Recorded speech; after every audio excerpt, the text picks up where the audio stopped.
السلام علیکم۔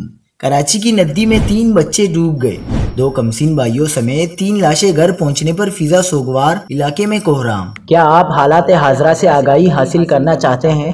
خبر کے پیچھے چھپے اصل حقائق جاننا چاہتے ہیں تو ابھی سبسکرائب کیجئے جلمل پاکستان کو اور ساتھ ہی گھنٹی کے نشان پر کلک کر دیں۔ آپ کو بتاتے چلیں کہ سرجانی ٹاؤن کے علاقے سیکٹر 36 خدا کی بستی لیاری آفس کے قریب ندی میں نہاتے ہوئے 3 کمسین بچے ڈوب گئے۔ اطلاع ملتے ہی پولیس اور ایدی بحری خدمات کی ٹیم موقع پر پہنچ کر ریسکیو عمل شروع کر دیا۔ ایدی بحری ٹیم کے غوطہ خوروں نے 1 گھنٹے کی جدوجہد کے بعد 3 بچوں کی لاشیں ندی سے نکال کر ایمبولینس کے ذریعے عباسی اسپتال منتقل کر دیں۔ بچوں کی شناخت 6 سالہ سمیر ولد اسلم، 10 سالہ ثنا ولد اسلم اور عبدالجبار ولد پرویز کے ناموں سے ہوئی ہے۔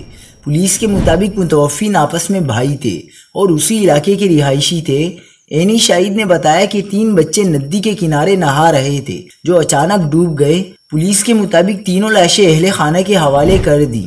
لاشیں گھر پہنچنے پر فضا سوگوار اور ہر آنکھ اشکبار ہو گئی۔